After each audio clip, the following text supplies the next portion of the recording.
Apple has decided it's going to keep you and your children safe with an exciting new cyber tool. For more information, let's look at a random article from The Guardian. Apple will scan photo libraries stored on iPhones in the US for known images of child sexual abuse, the company says, drawing praise from the Junior Anti-Sex League, but crossing a line that people who believe in human rights warn could have dangerous ramifications. The company will also examine the contents of end-to-end encrypted messages for the first time. Great, this should work out great. Apple's tool, called Neural Match, will scan images before they are uploaded to the company's iCloud Photos online storage, comparing them against a database of known child abuse imagery. If a strong enough match is flagged, then Apple staff will be able to manually review the reported images, and if child abuse is confirmed, the user's account will be disabled, and the National Center for Missing and Exploited Children, NCMEC, will be notified. Disabled. Notice how, in addition to criminal prosecution, private oligarchs will instantly revoke any freedom of communication you thought you had. They've been doing this a lot lately. Apparently, no one gives a shit. I guess it's fun if we look at it like an experiment. On what percentage of the population is it possible to trample? How large can we get the percentage of people who are exiled and demonized? Obviously, if you just give the internet death penalty to the Alex Joneses and the Savannah Apes, no one cares. While if you were to silence, say, a quarter of the population, then people wouldn't stand for it. Where's the limit below which fascism can safely operate with no fear of significant pushback?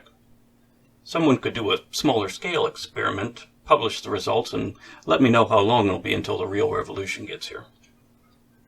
Of course, however, this goes far beyond censorship. We know what they do to you if a 17-year-old sends you a picture. You go to prison, and then on a fascist registry for decades to life, depending upon the state. Child protection, they call it. Since the tool only works for images that are already in NCMEC's database, parents taking photos of a child in the bath, for example, apparently need not worry. But researchers worry the matching tool, which does not see images, just mathematical fingerprints that represent them, could be put to different purposes. Hey guys, not to worry. For now it's only the images that are in their database. You know, the images that the undercover cops are going to send you. These are the real predators. They prey on lonely young men who've already been screwed over in every other way by the crumbling society they're living in. You think you've found someone that's going to bring some joy into your life. Then they've got you. Your life ends there. Matthew Green, a cryptography researcher at Johns Hopkins University, warned that the system could theoretically be used to frame innocent people by sending them seemingly innocuous images designed to trigger matches for child abuse images. Researchers have been able to do this pretty easily, he said of the ability to trick such systems. You think? My dear Matthew, they're all innocent. That's all this is. They're not going after the hypothetical evil porn lord raping children in his dungeon. They don't have those images in the database. All the FBI does is entrap. They plan the kidnappings. They storm the capitals. They send the images. This is why we call it the prison industrial complex. The beast exists to feed itself. All we can do is try our best to convince as many people as we can that the prison system is the enemy.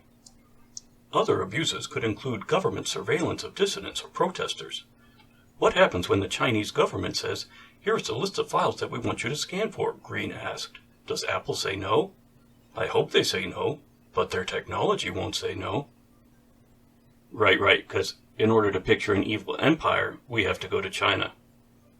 Too bad there aren't any closer to home examples. Tech companies including Microsoft, Google, and Facebook have for years been sharing digital fingerprints of known child sexual abuse images. Apple has used those to scan user files stored in its iCloud service for child abuse images. But the decision to move such scanning on device is unprecedented among major technology companies. Quick reminder, they're all the same. You don't get to vote with your dollars. There is only one corporatocracy. They all work together, and they control your government at every level. Alongside the neural match technology, Apple plans to scan users' encrypted messages as they are sent and received using iMessage. An AI-based tool will attempt to automatically identify sexually explicit images, enabling parents to turn on automatic filters for their children's inboxes. That system, which is purely aimed at providing tools to warn children and their parents when receiving or sending sexually explicit photos will not result in sexually explicit images being sent to Apple or reported to the authorities. Yet. But parents will be able to be notified if their child decides to send or receive sexually explicit photos. Jesus Christ, so yes, they are monitoring every image and every word. Version 1.0 here will only notify parents. Don't you feel safe now? Apple has been under government pressure for years to allow for increased surveillance of encrypted data. Coming up with new security measures required Apple to perform a delicate balancing act between cracking down on the exploitation of children while keeping its high-profile commitment to protecting the privacy of its users. There isn't much of a balancing act. The devil on one shoulder is the alliance between the pedo-hysterical anti-trafficking Karens and the prison industrial complex. The tiny little angel on the other shoulder fighting for us is concerned only with PR. PR doesn't give a lot of effective leverage against monopolies.